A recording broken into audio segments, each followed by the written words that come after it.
Hello, my name is Emma, and I like to read, which I know for some people is a revolutionary concept because sometimes people, like my sister, do not like to read.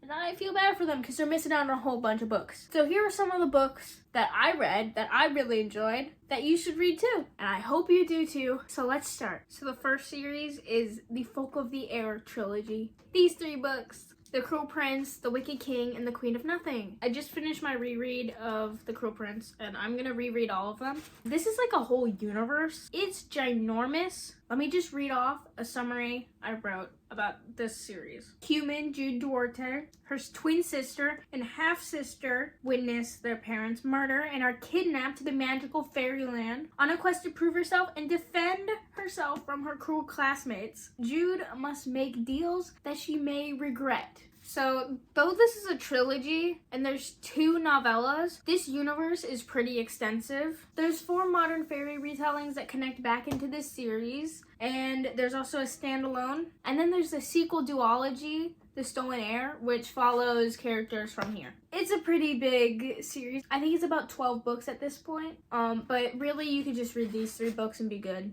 It's a political YA fantasy with romance as the subplot. You almost never see romance subplots, and the fact that it's in this series makes it so much better. It isn't even what has me entranced with this series. Instead, what has me captivated, the fact that I would reread this is enough, is the characters, plot. The setting is just so well built. And I will say, though this first book is a little slow, I swear it's so worth it because Holly Black is a master, I tell you, in drawing in whimsiness and cruelty. She makes cruelty look cruel while also being like, I want to live there.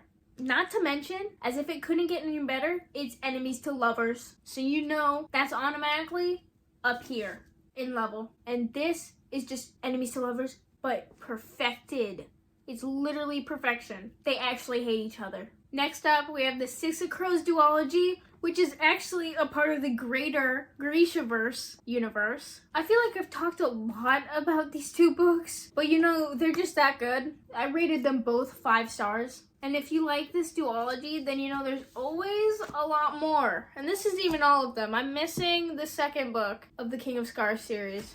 It's about 6 teammates: a thief, a witch, a hunter, a sharpshooter, a shadow, and a chemist. And they team up to complete heists and missions. If you like heists, great escapes, criminals and thieves, characters to root for, a dash of forbidden romance, magical powers, and witch hunters, you'd like this book. It's fantasy, it's forbidden love, it's amazing. Go read it. Now, by far, one of my favorite series I read in 2023 is the A Good Girl's Guide to Murder series. And I'm talking, I love this so much so that I got the special edition from Waterstones. I know. And it's about Pip Amobi. High schooler Pip decides that she wants to solve a cold case for her project, her senior year capstone project. Except she's a little unprepared. She doesn't know where this will take her. She doesn't know how dangerous it will be. For all she knows, she's following a bunch of dead leads. This is a good YA thriller. I will preach it from the rooftops. I know people can guess what happens in this book, but that's not the point of this book. The point is to have fun. If you're not having fun reading this, then what are you doing? And you can read this first book pretty much as a standalone, but there's also others. There's a novella, and it's totally worth reading it to see how Pip's story goes. I hope there's a next one in the series, because if you know, you know. But I hope there's like a next closing book. And if there's not, you know, RIP my heart, I guess. This next one is one of my recent reads that I read in January, and it's the Letters of Enchantment duology. I know I rated both of these 4 stars, but you know, even the toughest book critics said that these were good books. So you know, I'm going to trust them on that, and I like them enough to share them with you now today. So they're good. Both of the books came out in 2023, and so far I have no clue if they're going to come out with a novella or something. As far as I know, it's only a duology. Who knows, maybe there'll be a little short story here and there. Anyways, it's about journalists Roman, Kit, and Iris Winnow as they compete for a coveted position at the job they both work at. When Iris's brother goes missing at war, Iris drops everything and goes to the front lines. And the magical connection between her and Kit is undeniable. They must fight through a war between gods and within themselves. And I'll give you one hint. Magical typewriters and letters. That's why it's called the Letters of Enchantment duology. Letters. And then whatever number book this is next, it's very contentious. It's the Empyrean series. So far there's only 2 books. Both of them came out in 2023. And I know there's a lot of argument on if this is a good book or not. Personally, even though I've read a lot of like fantasy books, I thought that Fourth Wing was actually pretty good. I thought it was solid. Even though it has similar aspects of other books I've read, you know, I thought it was done uniquely enough where I was like, a war college? Dragons? I was into that. It's about the daughter of the commanding officer of Basgaeth, the war college, where you can get sorted into 4 different quadrants: scribe, rider, infantry, and healer. Anyway, the daughter of the commanding officer, Violet Sorrengail, was trained as a scribe. Now ordered to join the rider's quadrant by her mother, of all people, she embarks on a series of trials to prove herself and to survive. Because it's deadly out there. Though dragons aren't the only powerful part of the Rider's Quadrant, there's Xaden Ryerson, the most powerful and cutthroat wing leader who happens to have a grudge against the Sorrengail family. For some obvious reasons, actually. And though I don't really like some of the aspects that the author brought into Fourth Wing and the sequel book, Iron Flame, you know, I thought it was just fine. It was good. I gave it like, I think I'm teetering between like 4.5 and 4 stars. I really enjoyed it. At least the first book. I really enjoyed the first book. Second book, but you know, we don't talk about it. But I thought it was a little bit of everything. I thought it had trials, even if the main character is, of course, a little bit weak, because this is a fantasy novel? Violet actually sort of has some qualities that I like. And she actually has some growth. And we like growth over here at this channel. Now, this is going to be just a broad recommendation, because I truly recommend anything by Emily Henry. I've only read Beach Read and People We Meet on Vacation, but I thought they were good. I actually enjoyed them. They may be predictable or whatever. I don't know what predictable means. I'm just here for enjoyment. But she's one of the high-tier romance authors, and I really enjoyed these 2 books, and I will be reading all of the other books she ever releases. I do not care. And from what I've read, it's not heavy on the smut, but it makes up for it in the banter. And honestly, I'm not complaining at all. One bit. Yeah, so you know, I truly recommend Emily Henry and her books. Of course, I love them. And next up, we have the Caraval universe. And I'm saying universe, and I'll get to that in a second. Here's the Caraval summary. Sisters Scarlet and Tella Dragna are drawn to the yearly performance of puzzles and magic hosted by the mysterious figure who calls himself Legend. When they arrive, Tella goes missing. Oops, where is she? I have no clue. And Scarlet must break through the elaborate performance, solve clues, and discern the difference between love, heartbreak, and magic.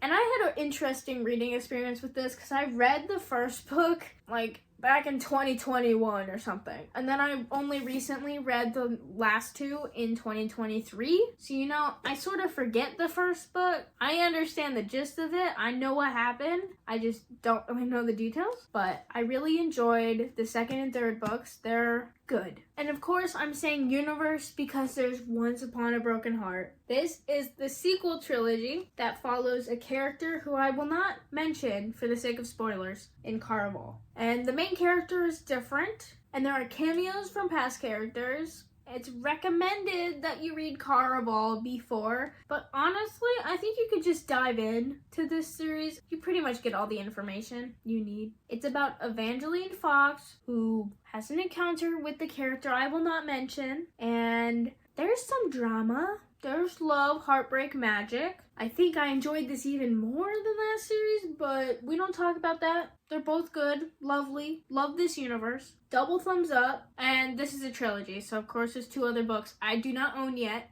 They'll be coming soon, hopefully. So it's a pretty solid universe. This next trilogy is actually really underrated, and it's the Twin Crowns trilogy. So far, only the first 2 books are out. This 3rd book will be coming out very soon. I'll put the date right somewhere around here. It's about Ren Greenrock and Princess Rose Valhart. And of course, the cover has both of them on there. And it's wonderfully done by one of my favorite artists, Charlie Billwater. I cannot stop talking about her art. If you follow me on Instagram, follow my Instagram, you will know how obsessed I am with her. On Goodreads, I have a whole shelf, which is just all the Charlie Billwater covers I can find, and all of them I've read.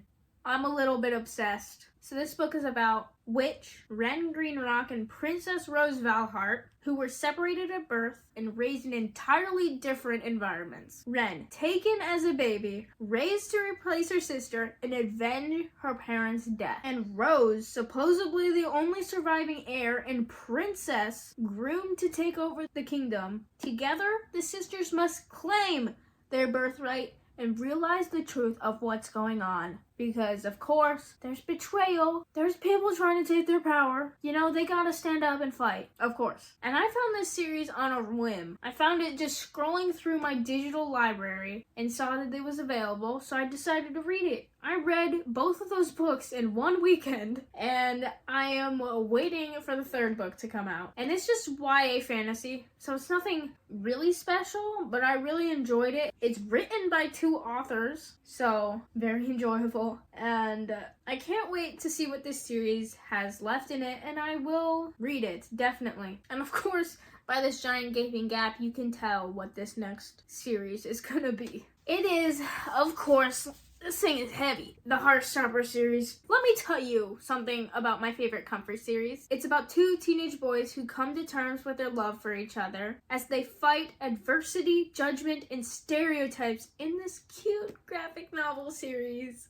And not that you could ever get tired of Nick and Charlie, but you know, there's always the actual book with words of Solitaire that follows Tori Spring, Charlie's sister, as she comes to terms with her sexuality too. If you look at my Goodreads review about this book, you will know that I didn't really like it, which is a me problem, of course. But I'll still recommend it to everybody because I love this series. I may have not liked this book, but I love the graphic novels. They hold a special place in my heart. This next book is a book that, like, everybody knows about.